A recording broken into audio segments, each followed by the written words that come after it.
Cigarette پینا کیسے حرام ہے جبکہ زیادہ میٹھا کھانا بھی موت کی طرف لے جاتا ہے؟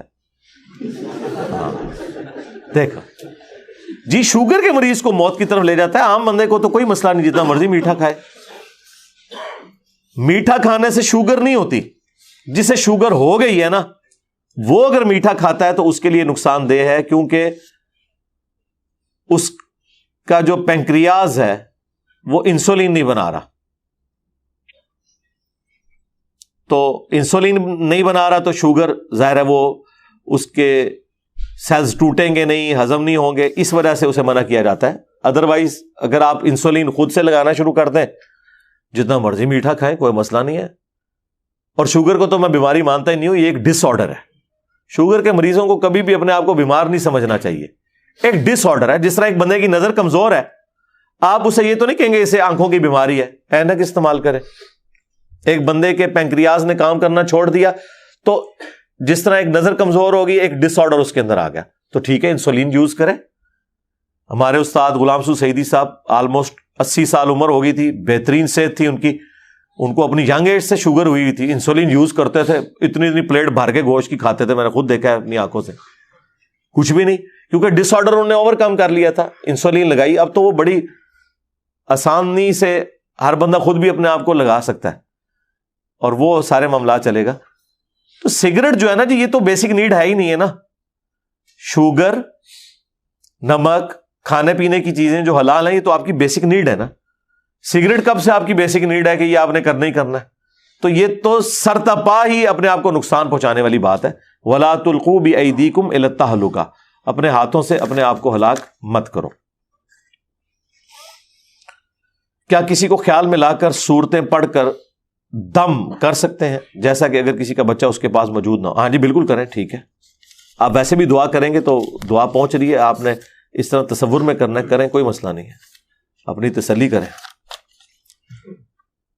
صدقہ دینے کے صحیح طریقے بتا دیں۔ کیا کسی کو پیسے دینا بھی صدقہ ہے، اور صدقہ دیتے ہوئے پیسوں کو ہاتھ لگوانا ضروری ہے جیسا کہ صدقہ دلوایا جاتا ہے؟ اوپر سے بھی پھیرتے ہیں جی، کوئی ضروری نہیں ہے، نہ جس کو دے رہے ہیں اسے بتانا ضروری ہے کہ یہ صدقے کی چیزیں۔ صدقہ اللہ کی راہ میں جو بھی آپ مال خرچ کرتے ہیں وہ بھی صدقہ ہے۔ ویسے تو مسلم شریف میں ہے سبحان اللہ، الحمدللہ، لا الہ الا اللہ کہنا بھی صدقہ ہے، راستے سے تکلیف دہ چیز کو دور کرنا بھی صدقہ ہے۔ تو صدقہ کہتے ہیں نیکی کو، باقی ہمارے ہاں صدقہ صرف مالی جو نیکی کی جاتی ہے اسے کہا جاتا ہے۔ تو آپ کسی فارم میں بھی کریں، کسی غریب بچے کی اسکول کی فیس دے دیں، کسی کو کھانا کھلا دیں، اور اس میں غریب اور امیر کا فرق بھی نہیں، آپ امیر آدمی کو بھی جو کھانا کھلائیں گے وہ بھی صدقہ ہی شمار ہوگا، اللہ کے حضور نیکی لکھی جائے گی۔ البتہ جو صدقہ واجبہ ہے، جو آپ نے منت مانی ہوئی ہے کہ اگر میرا یہ کام ہو گیا تو میں غریبوں کو کھانا کھلاؤں گا، اس طرح کے کھانے میں آپ امیر آدمی کو شریک نہیں کریں گے۔ لیکن جو عام صدقات ہیں، جس طرح عید قربان کی قربانی، یہ بھی صدقہ ہے، عقیقہ یہ بھی صدقہ ہے، تو یہ آپ امیر اور غریب میں کوئی فرق نہیں ہے، آپ دیں، جو بھی فارم ہے وہ آپ کر سکتے ہیں۔ کیا غیر مسلم کسائی سے قربانی کا جانور ذبح کروا سکتے ہیں؟ یعنی چھری وہ پھیرے اور تکبیر ہم کہیں؟ تو غیر مسلم اگر کرسچن ہے نا، تو وہ خود بھی اللہ اکبر کہہ کے ذبح کر دے تو اس کا ذبیحہ حلال ہی ہوگا۔ سورہ المائدہ میں موجود ہے کہ اہل کتاب کا ذبیحہ تمہارے لیے حلال کیا گیا۔ تو لیکن اگر وہ بت پرست ہے اور اہل کتاب میں سے نہیں ہے، پھر اس کی چھری پھیرنا کافی نہیں ہے، چھری آپ ہی پھیریں اور ذبح کریں، کوئی اتنا مشکل کام نہیں ہے۔ اسے کہ وہ پکڑ کے رکھے اور وہ آپ کو بتا دے گا کہ یہاں سے لے کے یہاں تک چھری پھیرنی ہے، تو آپ بسم اللہ اللہ اکبر کہہ کے چھری پھیر دیں، اس میں کیا مسئلہ ہے؟ اگر عصر کی جماعت کے ساتھ زور کی نیت کر کے پڑھ لیں اور بعد میں عصر پڑھ لیں تو یہ ٹھیک ہے، یہی کرنا چاہیے، ترتیب تاکہ قائم رہے۔ امام اور مقتدی کی نیت میں فرق ہو تو نماز درست ہے۔ بخاری مسلم میں ہے، معاذ بن جبل کہتے ہیں کہ میں نبی علیہ السلام کے پیچھے عشاء کی نماز پڑھتا تھا اور پھر اپنی قوم میں جا کے عشاء میں ان کی امامت کرتا تھا۔ وہ حضرت معاذ بن جبل کی نفلی نماز ہوتی تھی، کیونکہ حضور کے پیچھے اپنے فرض تو پڑھ گئے ہیں، وہ وہاں جا کے وہ امام نفل نیت کیا ہوتا تھا اور پیچھے لوگ فرض پڑھ رہے ہوتے تھے۔ اس حدیث سے امام ابو داؤد نے، امام بخاری نے، باقی ائمہ نے رزلٹ نکالا ہے، امام شافعی نے، کہ متنفل کے پیچھے فرض والے کی نماز درست ہے۔ تو یہ تو بدرجہ اولا درست ہے جو آپ نے کہا کہ زور کی نماز ایک بندہ پڑھا رہا ہے، آپ عصر کی نماز پڑھا رہا ہے اور آپ اس کے پیچھے زور نیت کر دیں، اس لیے کہ آپ کی زور ابھی رہتی ہے، اور بعد میں آپ عصر پڑھ لیں، اپنی ترتیب بھی قائم رکھیں۔ لیکن مغرب عشاء کے ساتھ یہ نہیں ہو سکتا، کیونکہ اگر عشاء کی نماز ہو رہی ہے اور آپ نے مغرب نہیں پڑھی ہوئی، پھر آپ عشاء والے کے پیچھے عشاء ہی پڑھیں گے، مغرب کی نماز بعد میں پڑھیں گے، کیونکہ اس کے پیچھے تو آپ نہیں پڑھ سکتے۔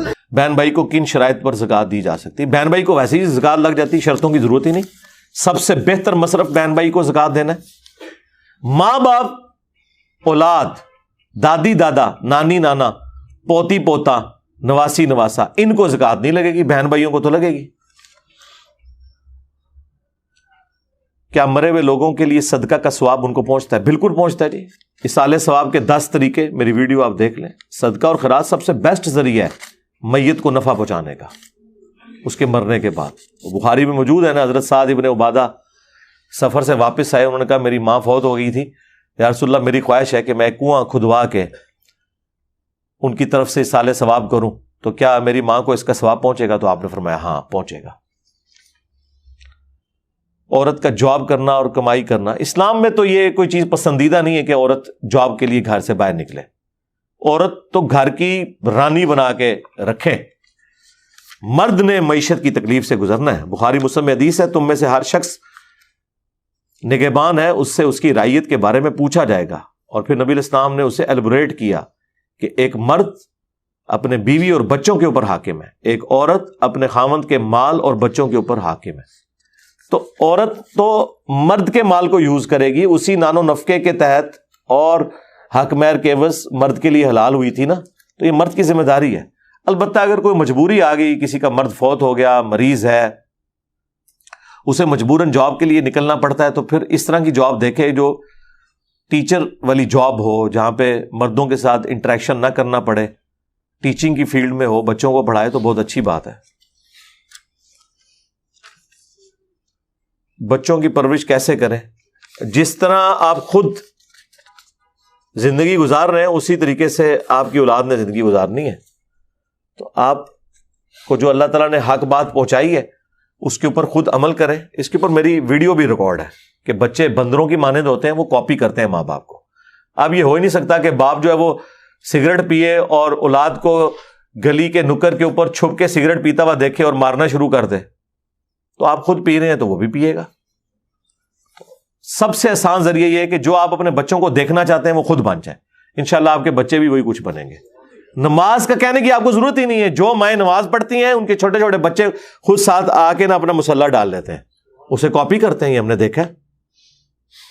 مجھے تو اپنے بچوں کو کوئی نماز کی سختی کرنے کی ضرورت نہیں پڑی ہے، خود بخود وہ جب بڑے ہوتے گئے انہوں نے دیکھا ہے کہ ماں پڑھ رہی ہے تو انہوں نے دیکھا دیکھی شروع کر دی نماز، پھر بعد میں ان کو سمجھ بھی آ گئی۔ اصل چیز یہ ہے۔ علی بھائی وضو کے 4 فرائض ہیں لیکن احادیث میں بسم اللہ پڑھے بغیر وضو نہیں، یہ افضلیت غیر افضلیت کا چکر ہے۔ یہ بات آپ کی ٹھیک ہے، میری اس کے اوپر کئی سال پہلے ویڈیو ریکارڈ ہے۔ بسم اللہ کوئی وضو کا حصہ نہیں ہے۔ وہ جو حدیث ہے نا کہ جس نے بسم اللہ نہیں پڑھی اس کا وضو نہیں، تو اس سے مراد یہی لیا جائے گا کہ اس کا وضو یعنی وہ روحانیت والا وضو نہیں ہے۔ باقی جان بوجھ کے تو آپ بسم اللہ نہ چھوڑیں، کوئی کلی نہ کرے، مسواک نہ کرے، ناک میں پانی نہ ڈالے، اس کا بھی وضو درست ہے۔ قرآن میں تو وضو ڈائریکٹ چہرے سے شروع ہو رہا ہے، اگر بسم اللہ وضو کا حصہ ہوتا تو قرآن میں آ جاتا۔ قرآن میں تو وضو کا طریقہ آیا ہوا ہے نا۔ ہم وہ فینیٹک اہل حدیث کی طرح نہیں ہیں جو حدیث کے ظاہری الفاظ کے اوپر چڑھ کے تو قرآن کے خلاف بھی باتوں کو ماننا شروع کر دیتے ہیں، اور نہ ہم منکرین احادیث کی طرح کہ اس طرح کی احادیث کو قرآن کے خلاف سمجھتے ہیں۔ ہم تعویل کرتے ہیں کہ یہ حدیث ٹھیک ہے کہ جو بسم اللہ نہیں پڑھتا اس کا وضو نہیں ہے۔ وضو نہیں ہے ایسے مراد وہ روحانیت والا وضو نہیں ہے جو اللہ کو مطلوب ہے۔ ان پرنسپل وضو ہو جائے گا، کیونکہ وضو ظاہری اعضاء کو دھونے کا نام ہے، دعائیں پڑھنے کا نام وضو نہیں ہے۔ گناہگار اور خطاکار میں کیا فرق ہے؟ کہ دونوں انٹرچینجبل الفاظ ہیں اردو زبان کے اندر۔ ویسے عربی میں خطا یعنی چونکنے کو کہتے ہیں، وقتی طور پر رائے حق سے ہٹنے کو، غلطی کرنے کو، تو اس کے لیے ذرا ایک شستہ اردو میں خطا کار ہم لفظ استعمال کرتے ہیں۔ باقی گناہ کی تو 2 ہی کیٹیگری ہیں، گناہ کبیرہ اور گناہ صغیرہ۔ اس کے اوپر تفصیلی ویڈیو میری ریکارڈ ہے، گناہ کبیرہ اور اس کی توبہ کا بیان۔ اس میں نے بتایا کہ ہماری بدقسمتی ہے کہ اکثر گناہ جو ہے وہ کبیرہ ہی ہیں، جتنے آپ کو نون ہے نا وہ سب کبیرہ گناہ ہے۔ جھوٹ، چغلی، غیبت، گالی گلوچ، ماں باپ کی نافرمانی، شراب نوشی، جوا، سود، گالی گلوچ، قتل نہ حق، جادو کرنا، یہ سب بخاری مسلم میں ہے کبیرہ گناہ ہے، اور ان کی معافی توبہ سے ہوگی, سچے دل سے توبہ کریں گے تو سورۃ الفرقان کی آیت نمبر 70 میں آیا کہ ہم گناہوں کو بھی نیکیوں سے بدل دیں گے, ٹینشن لینے کی ضرورت ہی نہیں, توبہ کرو اور موجہ مارو. انجینئر صاحب آپ سیاست پر اتنا دھیان نہیں دیتے, کی دھیان دیا مطلب میں روزانہ کوئی سیاست دے ہوتے کوئی ٹاک شو وغیرہ ایک انٹرویو دے چھڑے نا بہت ہے نا ان کے, اور کتنا دھیان دیا. حالانکہ سیاست ہی ہے جس میں ملک کے حالات تبدیل کیے جا سکتے ہیں. جی سیاست نے ملک کا بیڑا غرق کیا ہوا ہے, آپ کے سامنے ہی ہے, سب ایک دوسرے کے ساتھ سیاست کھیل رہے ہیں. آپ دیکھ لیں, آپ پولیٹیکل لیڈرز کی تقریریں سن لیں, ایک دوسرے کو نیچے دکھانے کے اندر مشغول ہیں, اور عدلیہ جو تماشا لگائے ہوئی ہے وہ بھی آپ کے سامنے ہے. اسٹیبلشمنٹ تو 70 سال بعد نئی نئی توبہ اس نے کی ہے, ان کے بھی 70 سال کا ٹریک ریکارڈ آپ کے سامنے ہے. تو کیا بولیں, مطلب میں کیا بولوں یار, گالیاں نکالوں ان کو, اور کیا کر سکتا ہوں, آپ کے سامنے ہی ہے.